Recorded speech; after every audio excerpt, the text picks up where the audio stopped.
Hello students, तो आज हम देखेंगे पीएबीटी का वीडियो सोल्यूशन जिसमें हमारे चैप्टर्स थे basic trigonometric functions and coordinate geometry. So let's get started. तो आपका पहला जो क्वेश्चन था वो है फाइंड द वैल्यू ऑफ 1035, 1040, 1045, 1050 और 1055। राइट, तो ये बहुत ही आसान सा सवाल था। आपको सिर्फ और सिर्फ दिख रहे हैं यहाँ पे एंगल 35 है, तो उसका कॉम्प्लीमेंट्री एंगल आपको सीधा मिल जाएगा यहाँ पे 55। ऐसा नंबर ढूंढो जिनके दोनों का समेशन 90 होता है। तो 1035 है तो 1055, तो ये जो 1055 है वही आपका बन जाएगा cot 35। सिमिलरली 1040 है तो 1050 की जगह पे हम लिख सकते हैं ये बन जाएगा आपका cot 40। और हमें पता ही है कि भाई tan थीटा और cot थीटा का प्रोडक्ट कितना होता है, 1 होता है। तो वैसे ही हमारे पास यहाँ पे जो सोल्यूशन बनेगा वो है tan 35 degree into cot 35 degree, जो हमने लास्ट में लिखा था, मैंने इसको पहले लिख दिया इसके बाजू में, into 1040 degree into 1050 degree, that is cot 40 degree I can से। तो इन दोनों का प्रोडक्ट भी 1 होगा, बचा सिर्फ एक ही नंबर 1045 डिग्री। अरे भाई उसका भी वैल्यू तो 1 है, तो हमारा आंसर आ गया ये 1, ये 1 और ये भी 1। तो 1 into 1 into 1 is equal to 1। तो अपना सोल्यूशन हो जाएगा सीधा इक्वल्स टू 1। क्लियर? आगे बढ़ते हैं नेक्स्ट क्वेश्चन पे। क्वेश्चन नंबर 52 कि अगर cosec theta minus cot theta 1/5 है तो भाई sin थीटा ढूंढ के बताओ। बहुत ही इजी सवाल है, हमने किया भी था। ये एक आइडेंटिटी यूज करनी है कि cosec माइनस cot अगर 1/5 होता है तो लिख लेते हैं cosec theta minus cot theta is equal to 1/5 है। तो आपका cosec प्लस cot थीटा कितना होगा? हमने पढ़ा ये चीज तो, राइट। इसी का रेसिप्रोकल मतलब 1/5 का उल्टा करेंगे तो बनेगा 5। अब सीधा इन लोगों को ऐड कर लो तो 2 cosec theta is equal to 1/5 plus 5 which is equal to cosec theta is equal to 25 plus 1 26/10 बनेगा, मतलब 13/5। बट हमें तो चाहिए sin थीटा, उसका भी reciprocal which is 5/13। So this is the answer. Option number A is the correct answer. सही है बच्चों, आगे बढ़ते हैं नेक्स्ट क्वेश्चन के ऊपर। Question number 53 the area bounded by this curve. अब ये आपके लिए थोड़ा बेसिक मैथ्स का सवाल हो गया बट कोऑर्डिनेट ज्योमेट्री के रिलेटेड है। हमारे पास देखा जाए तो यहाँ पे 4 स्ट्रेट लाइंस बनती है। उन चारों स्ट्रेट लाइंस को आपको पहले प्लॉट कर देना है। जैसे कि यहाँ पे है y is equal to x minus 1 and y is equal to minus x minus 1। ये दो स्ट्रेट लाइन यहाँ पे डिनोट कर रही है और बाकी की दो स्ट्रेट लाइन होगी y is equal to minus x plus 1 and y is equal to plus x plus 1। ये चारों लाइन को अगर आप एक ही कोऑर्डिनेट ज्योमेट्री में प्लॉट करते हो तो आपकी 4 स्ट्रेट लाइंस कुछ ऐसी बनेंगी और जिससे आपका जो ये कर्वेचर बनेगा it will be a square. अगर ये स्क्वायर है तो आपको दिख रहे होंगे कि ये जो 4 ट्राइंगल बन रहे हैं ना 1 2 3 4, ये चारों के चारों आइडेंटिकल होंगे। अब इधर डायग्राम में थोड़ा नहीं दिख रहा है बट मान लो कि ये चारों के चारों आइडेंटिकल ही बनेंगे क्योंकि सबकी लाइन ही उस तरह से बनेगी। इसके कोऑर्डिनेट्स बनेंगे 1,0, ये बनेगा 0,1, ये बनेगा -1,0 और ये बनेगा 0,-1। तो मुझे पता है कि इसका लेंथ 1 है, इसका लेंथ 1 है, तो एरिया ऑफ दैट ट्राइंगल कितना होता है? तो that triangle is 1/2 base into height which makes it 1/2 square unit. But मुझे तो चाहिए पूरे स्क्वायर का एरिया जो 4 ट्राइंगल से बनेगा। तो we can say that area of the shaded region, मतलब मेरा एरिया तो ये पूरा है। What is the total area enclosed by all those 4 lines is given by 4 times area of triangle, तो 4 times 1/2 gives us 2 square units। तो अपना answer होना चाहिए option is 2। Option B is the correct answer. आगे बढ़ते हैं next question पे। 54 the locus of the centroid of the triangle whose vertices are a cos t, a sin t, b sin t minus b cos t and 1,0। तो centroid का formula बच्चा सबको आता है, राइट। तो मान लो कि आपका सेंट्रॉइड जो है वो जी एच कॉमा के फॉर्म में है क्योंकि मुझे उसी का लोकस निकालना है, राइट। तो जी एच के कितना बनेगा? तो आपको सेंट्रॉइड की फॉर्मूला आती है, राइट। x1 x2 x3/3, तो a cos t plus b sin t plus 1 divide by 3 बना। और y कोऑर्डिनेट कितना होगा? a sin t minus b cos t plus 1 plus 0 actually divide by 3। बस अभी क्या करना है आपको, साइन कॉस को ही थोड़ा इक्वेट कर देना पड़ेगा क्योंकि इस यहाँ पे हमारा मेन टारगेट होगा भाई टी को एलिमिनेट करो, मतलब जो हमारा एंगल है उसी को एलिमिनेट कर देता है। तो वैसे करने के लिए हमें कंपेयर करना पड़ेगा दोनों साइड्स को। तो कंपेयरिंग बोथ द साइड्स आपको मिलेगा a cos t plus b sin t is equal to, इस 3 को अगर मैं h के साथ कंपेयर करूं तो 3h बनता है, और ये 1 को भी उस तरफ लेके जाओ तो 3h माइनस 1 बनेगा। Let's say this is your equation number 1। अब कंपेयर कर लो हमारे k कोऑर्डिनेट को, मतलब y कोऑर्डिनेट को, जो बनेगा a sin t minus b cos t is equal to 3k plus 0, मतलब 3k ही बना सिर्फ, तो इसको हम नाम देते हैं इक्वेशन नंबर 2। अब आपको करना क्या है, 1 और 2 को, अगर मुझे इसमें से t को एलिमिनेट, या थीटा जो दिख रहा है मतलब t लिखा है जो, अगर t को एलिमिनेट करना है तो दोनों इक्वेशन को स्क्वायर करके ऐड कर लो। होगा क्या इससे, इसमें a cos t plus b sin t है, इधर a sin t minus b cos t है, मिडिल टर्म सेम होगा, स्क्वायर का मिडिल टर्म जो होगा वो दोनों का सेम होगा बट इक्वल एंड ऑपोजिट, एक में प्लस एक में minus, they will get cancelled out. तो हमारा squaring and adding 1 and 2, squaring and adding equation number 1 and equation number 2 gives us, इसका सिंप्लीफिकेशन करोगे तो a square cos square plus a square sine square, a square बचेगा, b square sine square, b square cos square, b square बचेगा, middle term जैसे मैंने बताया cancel हो जाएगा। तो ये a square plus b square is equal to 3h minus 1 का स्क्वायर प्लस 3k का होल स्क्वायर। तो आपको करना क्या है, बस h की जगह x और k की जगह y रख दो, तो आपका आंसर क्या होगा, 3x माइनस 1 का होल स्क्वायर प्लस 3y का whole square is equal to a square plus b square. Check your option, कौन सा ऑप्शन मैच कर रहा है अपना, 3x माइनस 1 का square 3y square equal to a square plus b square. Option number 2 मतलब option B is the correct answer, जो हमारे ऑप्शन के साथ मैच करेगा। ठीक है, आगे बढ़ते हैं नेक्स्ट क्वेश्चन पे, क्वेश्चन नंबर 55।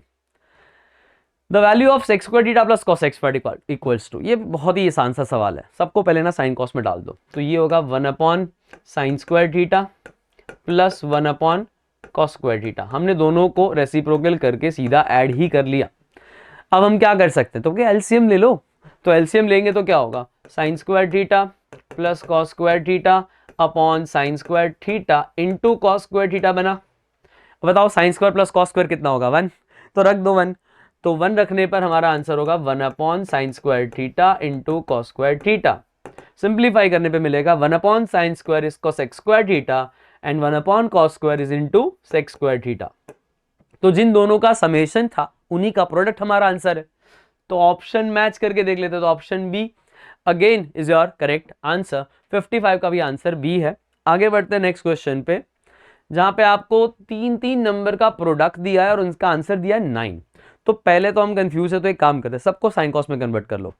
तो सबको साइन कॉस में डाले तो ये बनेगा sine x upon cos x into 1 upon cos x, 1 upon sine x होगा तो ये ऊपर चला जाएगा, sine x upon 1, ten x का मतलब तो साइन बाय कॉस होता है, और कॉट एक्स का मतलब कॉस बाय साइन एक्स,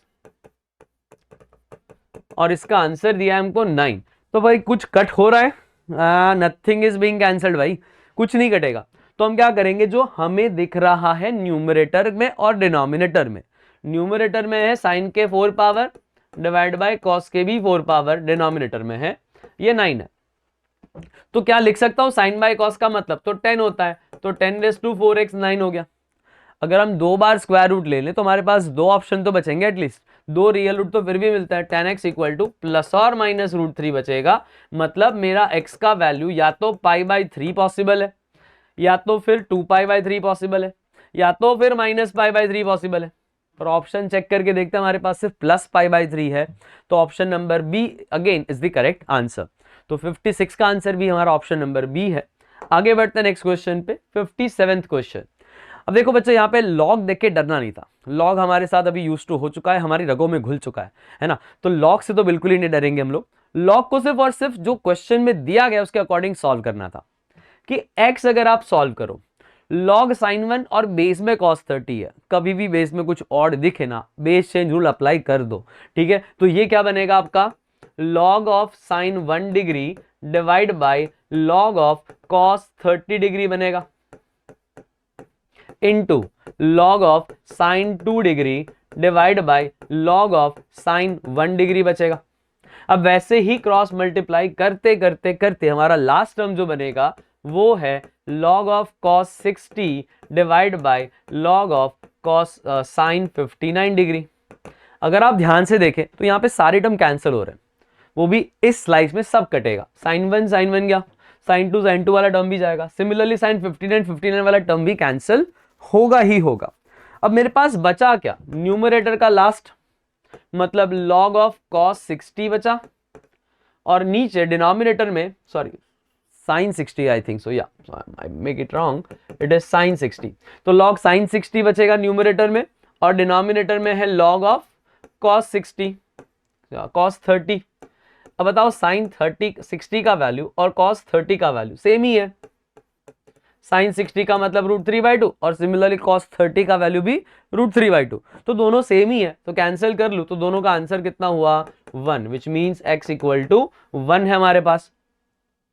और y के पास भी हमारी कुछ वैल्यूज हैं, जैसे कि y हमको दिया हुआ है cos स्क्वायर 10 डिग्री, तो cos स्क्वायर 10 के साथ साथ मेरे पास cos स्क्वायर 80 भी है। अब ये cos स्क्वायर 80 और कुछ नहीं बट sin स्क्वायर 10 बन सकता है, थोड़ा सोचना इस पे। cos स्क्वायर 10 की जगह मतलब cos स्क्वायर 80 की जगह मैं लिख सकता हूं sin square 10 degree. Similarly cos square 25 को एज इट इज रखो तो cos square 65 can also be written as sin square 25 degree. Complementary angles, sin 65 का वैल्यू cos 25 भी तो होता है, तो वही हमने किया इधर। अब cos square plus sin square same angle पे बनेगा 1, और यहाँ पे भी सेम एंगल पे बनेगा 1, तो y 1 + 1 कितना हो गया 2, तो आपका y बन गया 2, x बन गया 1, तो टोटल x + y कितना बनेगा 3। तो अपना फाइनल आंसर है option number C. I hope so सबको समझ आ गया बच्चों। आगे बढ़ते हैं नेक्स्ट क्वेश्चन पे 58 कि अगर sin θ1 θ2 θ3 अप टू θ10 सबका आंसर समेशन 10, भाई ये कॉमन सेंस वाला क्वेश्चन है। साइन की 10 वैल्यू का समेशन 10 कब होता है, जब हर एक साइन 1 हो। अब हर एक साइन 1 मतलब ये भी 1, ये भी 1, ये भी 1 और ये भी 1, तो इसके लिए मेरे पास एक ही ऑप्शन है कि θ1 θ2 θ3 कुछ भी हो, हर एक एंगल पे साइन का वैल्यू 1 होना चाहिए। और मुझे तो थीटा बोला भी गया है कहां से कहां तक है, 0 से 180। अब उसमें एक ही पॉइंट है जहां पे साइन 1 होता है, कौन सा 90 डिग्री मतलब π/2। तो सारे एंगल मेरे π/2 ही होने चाहिए, तभी तो साइन 1 होगा और इसका समेशन 10 होगा, तो मतलब मेरा सोल्यूशन डन। अब पूछा क्या है वो क्वेश्चन पे ध्यान देते हैं। क्वेश्चन में लिखा है सिग्मा i = 1 to 10 10 θi/2, ये करके दिया है हमको, तो मतलब मुझे 10 θ1/2 ये फाइंड करना है। अगर मैं सिग्मा ओपन कर दूं तो 10 θ1/2 10 θ2/2 10 θ3/2 एंड सो ऑन 10 θ10/2 बनेगा। अब मेरे सारे वैल्यूज ऑलरेडी π/2 हैं, अगर मैंने सबको डिवाइड बाय 2 कर दिया तो आंसर कितना हो जाएगा π/4। तो जो मेरा आंसर इधर बनेगा वो है 10 π/4 plus 10 π/4 and so on up to 10 π/4। तो कितना हुआ वैल्यू 1 + 1 + 1 कितने टाइम्स आएगा ये 10 टाइम्स, तो इसका आंसर भी हमारा कितना आया 10। तो बच्चों इसका आंसर भी अपना कितना है 10 है, तो option number B again is the correct answer. तो 58 का आंसर होगा option number B which is 10। आगे बढ़ते हैं नेक्स्ट क्वेश्चन पे 59th वन। अब थोड़ा ध्यान से देखना, आपको दिया है 3π/4 से लेके थीटा 135 से 180 है, मतलब it is not a whole second quadrant but part of second quadrant, आधा सेकंड क्वाड्रेंट दिया है और बोला है कि इसका वैल्यू कितना होगा। तो जैसे कि मुझे इतना तो पता है सेकंड क्वाड्रेंट आधा हो या पूरा हो, कॉस तो वहां पे नेगेटिव है, तो ये माइनस कॉस एक्स तो गारंटेड बनेगा। तो मैं लिख सकता हूं इस एक्सप्रेशन का value sin theta upon minus cos theta plus under root of 2 tan theta को एज इट इज ही छोड़ दो। अब ये 1 cos स्क्वायर जो है वो और कुछ नहीं बट सेक्स स्क्वायर थीटा है, और सेक्स स्क्वायर थीटा को हम क्या लिख सकते हैं 1 + tan स्क्वायर, आइडेंटिटी हमारी, तो लिख सकते हैं 1 + tan स्क्वायर थीटा। हाई तो ये भी मस्त हो गया, tan square theta 2 tan theta plus 1 हो गया ना परफेक्ट स्क्वायर। तो हमारी फॉर्मूला एडजस्ट हो रही है यहाँ पे, तो minus tan theta plus under root of tan theta plus 1 का होल स्क्वायर बन गया। अब स्क्वायर और स्क्वायर रूट कटेगा तो डायरेक्ट प्लस नहीं रखना है बच्चों, मॉड लगाना पड़ेगा पहले। तो minus tan theta square square root कटा तो मॉड tan थीटा प्लस 1 अब चेक करना पड़ेगा कि हमारे गिवन इंटरवल पे tan थीटा प्लस 1 का वैल्यू क्या हो सकता है, वेदर इट इज पॉजिटिव और नेगेटिव। तो इसके लिए हम tan का एक छोटा सा ग्राफ बना लेते हैं। भाई tan का ग्राफ 0 से π/2 में ऐसे जाता है और π/2 से 3 पाई मतलब पाई तक ऐसे जाएगा। ये हमारा पाई है, ये 0 है और ये π/2 है। तो π/4 इन बिटवीन कहीं पे होगा जहां पे उसका वैल्यू 1 है, -1 एक्चुअली। तो ये हमारा वैल्यू होगा 3π/4 का। अब मुझे इंटरवल दिया गया है ये वाला 3π/4 से पाई वाला, और tan थीटा प्लस 1 का बोला गया। अगर tan थीटा का वैल्यू -1 से ज्यादा हुआ तो हम बोल सकते हैं कि भाई अपना आंसर क्या होगा, पॉजिटिव। तो ये हमारा -1 है और हमारा 3π/4 से पाई के बीच में दिख रहा है कि when theta belongs to 3π/4 to pi, मेरा जो tan थीटा प्लस 1 है, मतलब tan थीटा का वैल्यू -1 से तो ऊपर की तरफ है, मतलब ज्यादा है। tan theta is greater than -1, so tan theta plus 1 is greater than 0, मतलब पॉजिटिव है। और अगर पॉजिटिव है तो उसके मॉड का वैल्यू भी एज इट इज ही होगा। बोला था ना हमने, गंगाधरी शक्तिमान है, जो अंदर की वैल्यू है वही बाहर दिखेगी। तो बस वही वैल्यू हमें इस इक्वेशन में डालनी है। तो ये हमारा कैलकुलेशन था, तो ब्रैकेट में डाला। ऊपर वाला क्वेश्चन वापस रिपीट करेंगे। तो -tan theta plus tan theta plus 1, तो tan कट गया, आंसर आया अपना 1। तो option number C is the correct answer. I hope so सबको ये समझ आ गया होगा। ये हमारा कैलकुलेशन है जिसको मैंने अलग से शो कर दिया है। हमारा कंटिन्यूअस क्वेश्चन तो ये था। तो आंसर कितना हो गया इस एक्सप्रेशन का, value 1। Option number C is the correct answer. आगे बढ़ते नेक्स्ट क्वेश्चन पे। If the distance between 2 points a, 2 and 3, 4 be 8, मतलब a2 है और b 3, 4 है, और मुझे दिया गया है कि भाई ab का वैल्यू तो 8 है, तो बताओ a का वैल्यू कितना होना चाहिए। तो सिंपल है, फॉर्मूला लगा दो। तो ab² इज इक्वल टू 64 होगा। तो डिस्टेंस फॉर्मूला लगा देते हैं, a - 3 का स्क्वायर प्लस 2 - 4 का स्क्वायर इज इक्वल टू 64। अब सिंप्लीफाई कर दो, तो a² minus 6a plus 9 plus 4 is equal to 64। सबको लेफ्ट साइड पे लेके जाओ। तो a² माइनस 6a, अब ये 13 है और ये 64 है, तो बचेगा कितना, 51 बोल सकते हैं, क्योंकि 60 माइनस 9 माइनस 60 कितना होगा, 51। वो भी नेगेटिव जाएगा, तो I can say it is -51 equal to 0। अब मुझे क्या फाइंड करना है, इसके रूट निकालने, भले ही इरेशनल है बट रूट्स तो है ना, तो रूट निकाल लेते हैं। तो a का वैल्यू कितना हुआ, -b प्लस और माइनस √b² माइनस 4ac। 51 4 जा कितना होगा, 204 डिवाइड बाय 2a, मतलब 1 होगा। अब इसी को कंटिन्यू करते आगे, क्या बनेगा ये, तो a का वैल्यू होगा 6 प्लस और माइनस √240 डिवाइड बाय 2। अब 240 का स्क्वायर रूट अगर हम निकाले तो होता है ये 16 से शायद कॉमन निकल जाए, 240 डिवाइड बाय 16 या 240 के डिवाइड बाय 4 कर लेते पहले, तो 60 बनेगा। 240 डिवाइड बाय 4 कर ले तो 64 जा बनता है। अब 60 में भी 15 4 जा, तो 16 इंटू 15 हमारा आंसर बनेगा। 16 इंटू 15 240 होता है, तो लिख सकते हैं 4√15, क्योंकि 16 का स्क्वायर रूट हमने लगा दिया 4। अब डिवाइड बाय 2 भी बचा है मेरे पास, तो 2 हटा दो, तो आंसर आया 3 प्लस और minus 2√15, and that should be your answer which is option number D. तो अपना क्वेश्चन 60 का आंसर है option number D, which is 3 plus और माइनस 2√15। क्लियर बच्चों, आगे बढ़ते हैं नेक्स्ट क्वेश्चन पे। कि अगर ये 3 पॉइंट है जहां पे A B equal to B C बन रहा है, तो x का वैल्यू कितना होना चाहिए। तो लिख लेते हैं A B is equal to B C है। ए बी का मतलब डिस्टेंस फॉर्मूला चिपकाना है सीधा, तो 6 - 1 का स्क्वायर मतलब 25 हुआ, और 3 + 1 का स्क्वायर मतलब 16 हुआ, और इधर √BC भी करना है, तो x - 1 का स्क्वायर लगेगा, और एक 8 - 3 का square 5 which is 25। Now squaring both the sides, तो 25 + 16 is equal to x - 1 square plus 25। ये हमने अच्छा किया कि फैक्टराइज नहीं किया, मतलब ऐड नहीं किया, ये 25 सीधा ही कट गया।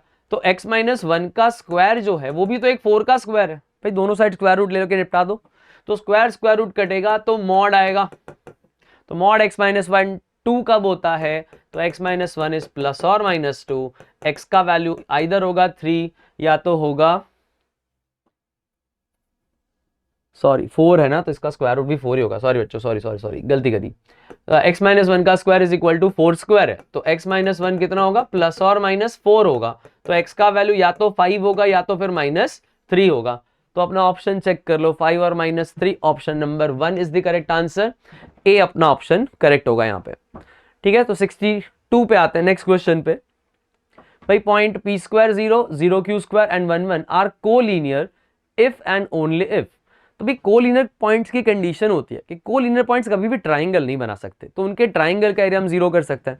तो भाई एरिया ऑफ ट्राइंगल को अगर हम 0 कर लें, which is 1/2 of P square 0, 0 Q square 1 1, और पहला ही पॉइंट रिपीट कर दो विच इज पी स्क्वायर 0। अब ये हमारा 0 वैल्यू है क्योंकि एरिया ऑफ ट्राइंगल को मैंने बोल दिया 0 है। अब इसको सिंप्लीफाई करते हैं, तो पी स्क्वायर क्यू स्क्वायर जो भी प्रिंसिपल डायगोनल है उनका प्रोडक्ट और सम 0 हमको प्लस करना है, तो P square Q square plus 0 minus reverse वालों को ऐड करो, मतलब तो ये 0 0, ये 0 0 हो गया, ये क्यू स्क्वायर और ये पी स्क्वायर बचा, मतलब P square plus Q square is equal to 0 बचा। तो हमें दिख रहा है कि भाई P square plus Q square is equal to P square into Q square बचा है। अब दोनों साइड पर पी स्क्वायर क्यू स्क्वायर से डिवाइड कर लो, तो बचेगा यहाँ पे 1 अपॉन क्यू स्क्वायर, यहाँ पे 1 upon P square equal to 1। तो ये हमारी कंडीशन होगी, ऑप्शन नंबर 1 इसका करेक्ट आंसर बनेगा। तो 62 का आंसर होगा ऑप्शन नंबर ए। आगे बढ़ते हैं नेक्स्ट क्वेश्चन पे, which is the vertices of this triangle are A, B and C. If the internal angle bisector of B meets the side AC in D, then find the length AD. अब यहाँ पे बच्चों आपका आपका geometry बहुत अच्छा होना चाहिए 8 9 10 का भी। A वर्टाइसिस -1 -7 है, B वर्टाइसिस 5,1, C वर्टाइसिस 1,4 दिया हुआ है इतना। अब angle bisector of B meets the AC at a point D, मतलब ये मेरा एंगल बाइसेक्टर, मतलब दोनों एंगल सेम है। तो एंगल बाइसेक्टर की एक प्रॉपर्टी थी कि अगर ये एंगल बाइसेक्टर है तो ये जो पॉइंट जहां पे ये मीट होगा ना, ये पॉइंट इस पूरे लाइन सेगमेंट को AB इज टू BC के रेशियो में डिवाइड करेगा। तो आपको फाइंड क्या करना है, length of AB, length of BC। तो बताओ लेंथ ऑफ AB कितना होता है, तो ये 7 और 1 8 का स्क्वायर 64 और ये 36, तो ये लेंथ बन गई आपकी 10। और इधर भी लेंथ बता दो आप कितनी होगी, 5 - 1 4, 1 - 4 3, और तो 4 square plus 3 square it is 5 square, तो ये 5 बन गया आपका। तो अगर हम रेशियो की बात करें तो हम ऐसा लिख सकते हैं पहले कि D divides line segment AC in a ratio 10:5, that is 2:1 लिख सकते हैं, इन अ रेशियो 2:1।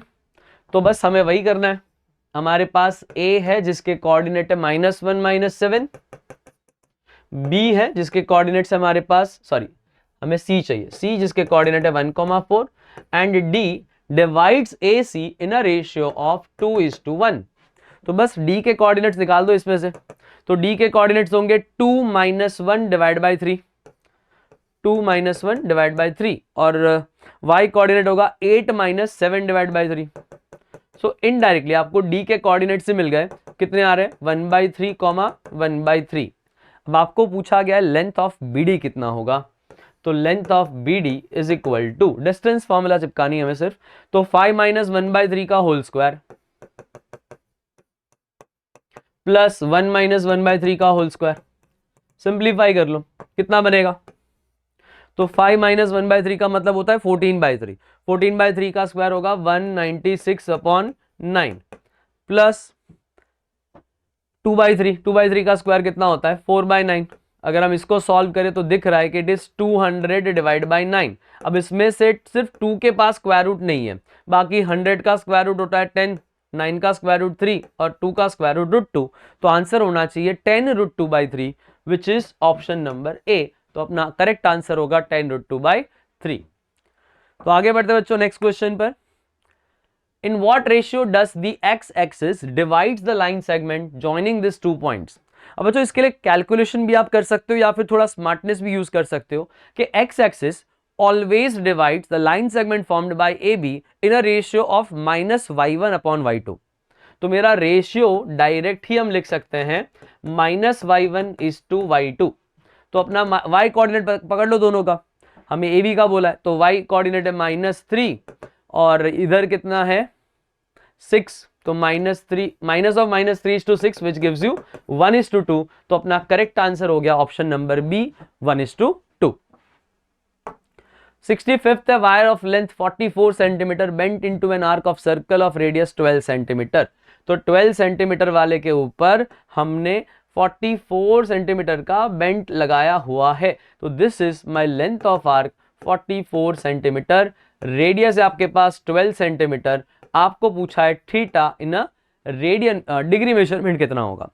तो पहले हम रेडियन में निकाल देते हैं। थीटा सी का मतलब रेडियन मेजरमेंट, L/R होगा, L है 44, R है 12, तो ये बन गया 22/6। आई होप सो ये सबको क्लियर है। 22/6 हमारा आंसर है। That theta C radian measurement आपके पास बन गया 22/6। वैसे हम थोड़ा और सिंप्लीफाई कर सकते थे बट हमने रखा 22 में ही रखते क्योंकि पाई आगे आएगा ना बीच में।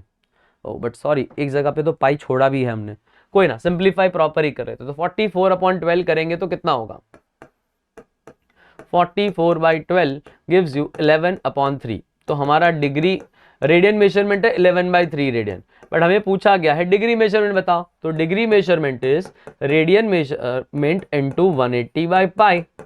तो ये 63 180 होता है, तो अपना आंसर हुआ 660 डिवाइड बाय पाई डिग्री। तो हमारा आंसर आ गया 660 divide by pi. Option number B is the correct answer.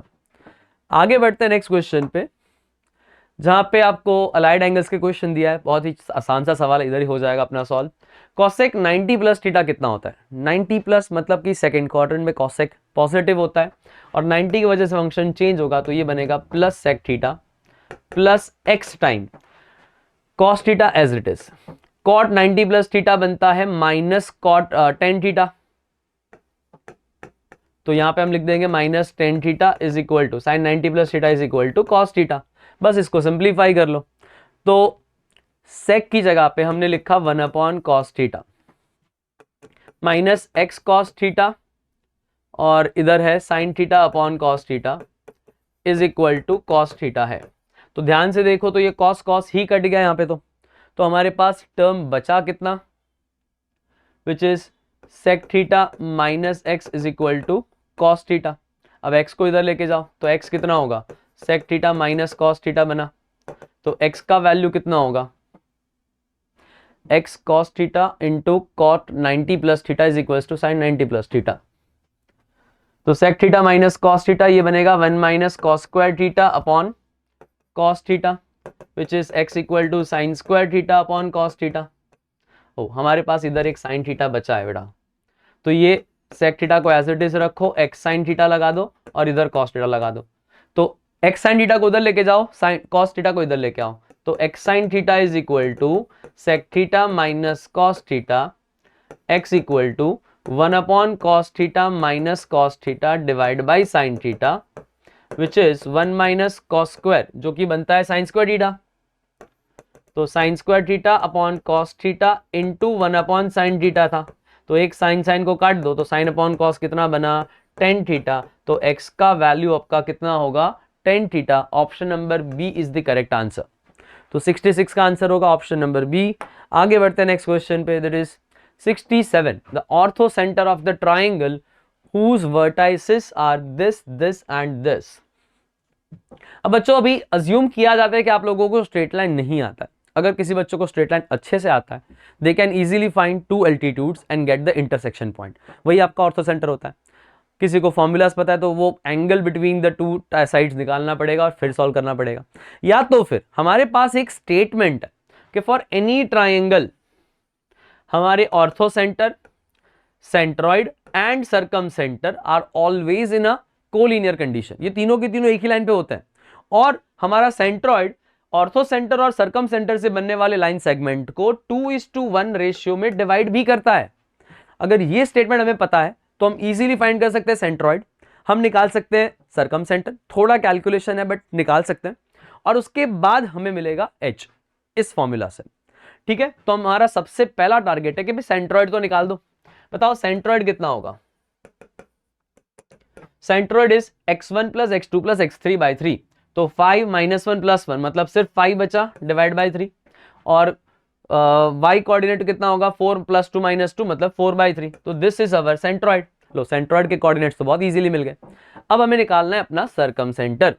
तो सरकम सेंटर निकालने के लिए we will use a condition कि भाई सरकम सेंटर में होता क्या है कि जो भी ट्राइंगल अपने पास है उस सरकम सेंटर मतलब वो वाला पॉइंट जिससे हर एक ट्राइंगल के वर्टेक्स सेम डिस्टेंस पे होते हैं, जिसके हम बोलते हैं सरकम रेडियस।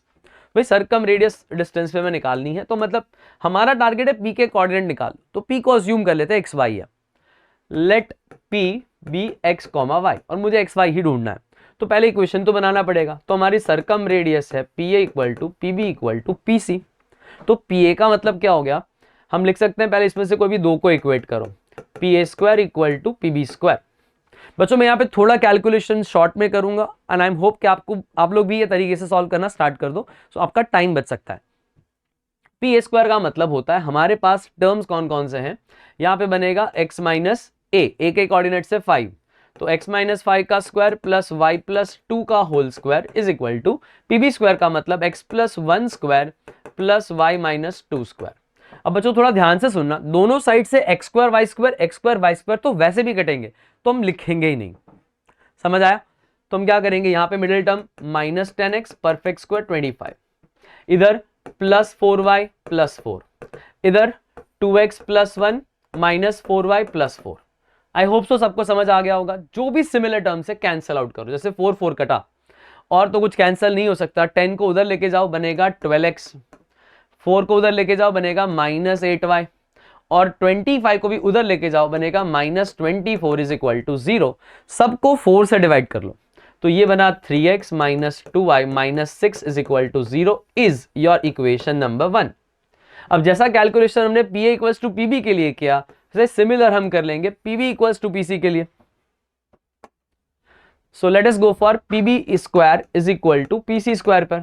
तो PB square equal to PC square में होगा क्या? पीबी स्क्वायर तो हमारा सेम ही था, x माइनस 1 का स्क्वायर प्लस y प्लस 2 का whole square is equal to, मैंने उल्टा लिखा, यस गलत ही लिखा है, x प्लस 1 आएगा और y माइनस 2 आएगा।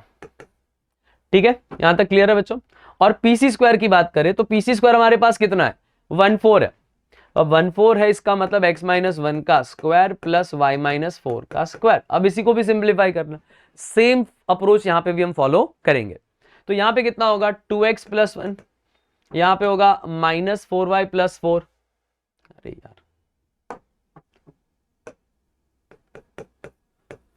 y माइनस 2 का स्क्वायर था तो हम लिखेंगे माइनस 4y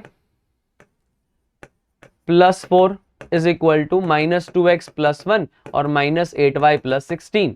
तो जो भी कॉमन टर्म दिख जाए कैंसिल करने लायक कैंसिल कर लो, जैसे कि ये 1 1 कटा, अब 2x को उधर लेके जाओ तो 4x बन गया, minus 4y plus 8y will make it plus 4y and 4 minus 16 makes it minus 12 equal to 0। 4 से डिवाइड करो अगेन, तो x plus y minus 3 is equal to 0 will be your equation number 2। हमें इन दोनों को solve करके x और y का value निकालना है। तो हम लोग बच्चों देख लेते एक बार कि हमारे x और y कौन से बनेंगे। तो हमारा पहला इक्वेशन था 3x minus 2y is equal to 6। 3x minus 2y minus 6 equal to 0 was the first equation. अब इस इक्वेशन को सेकेंड इक्वेशन को ना 2 से मल्टीप्लाई कर लो, तो ये बनेगा 2x plus 2y minus 6 equal to 0। अब इनको सिंपली ऐड कर लो, तो हमारे पास बचा कितना?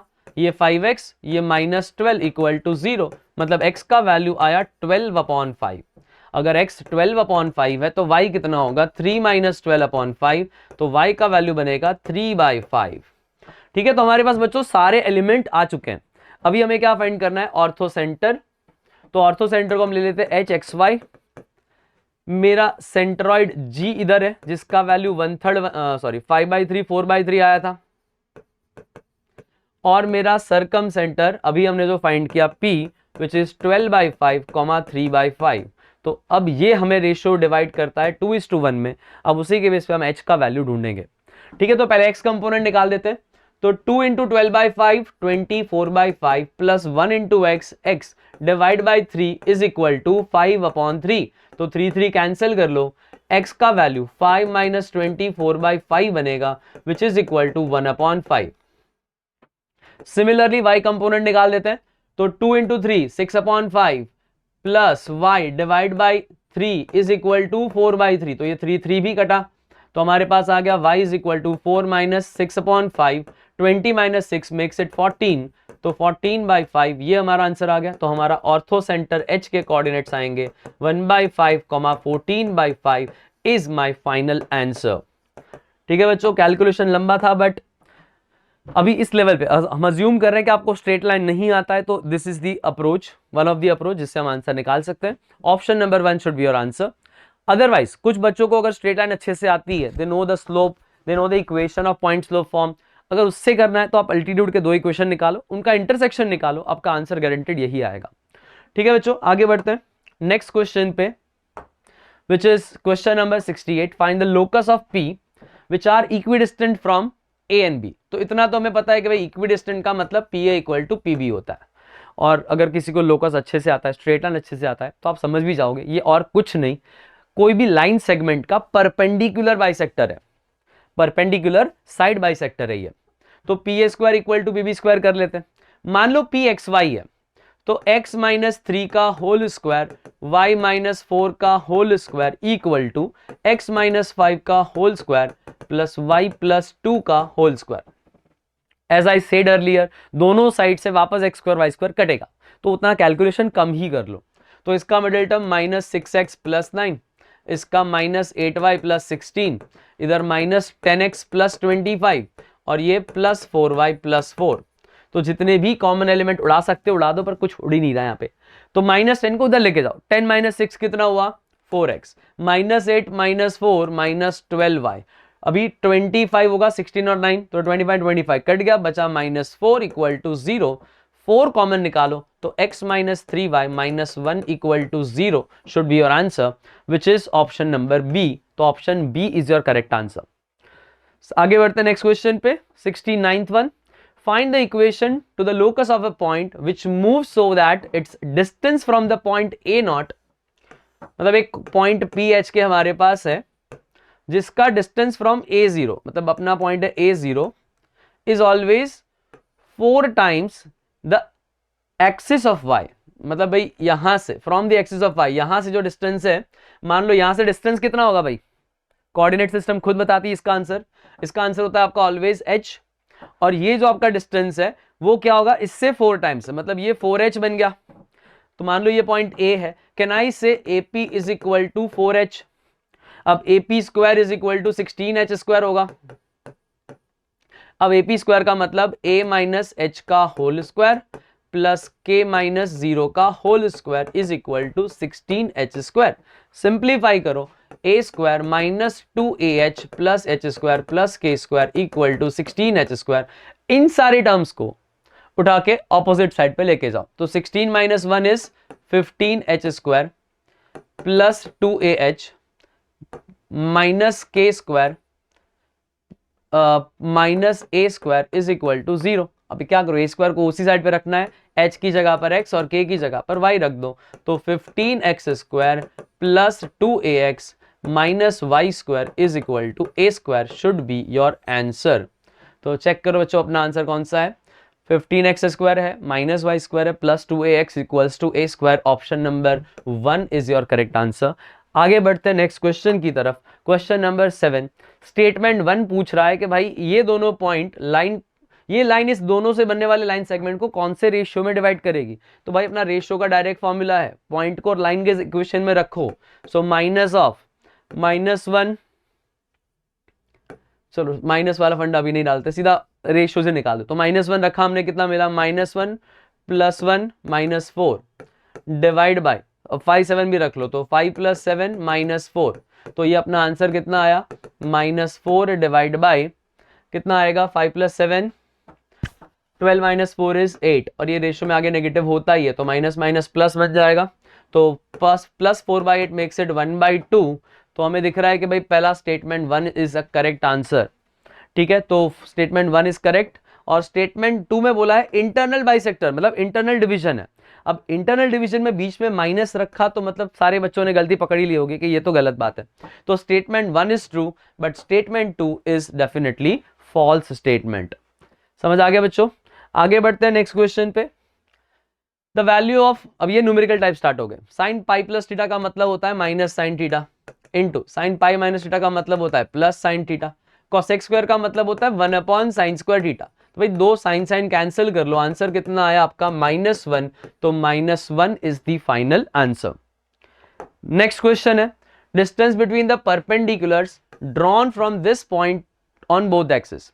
तो भाई ये -3 और 4 हमारा यहां कहीं पे होगा, तो भाई यहां से डिस्टेंस निकालो तो ये फुट ऑफ परपेंडिकुलर -3 0 होगा और ये जो है वो होगा 0,4।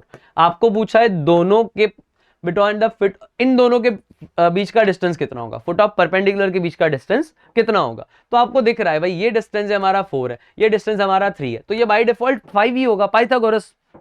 तो अपना आंसर कितना हो गया, इक्वल टू 5।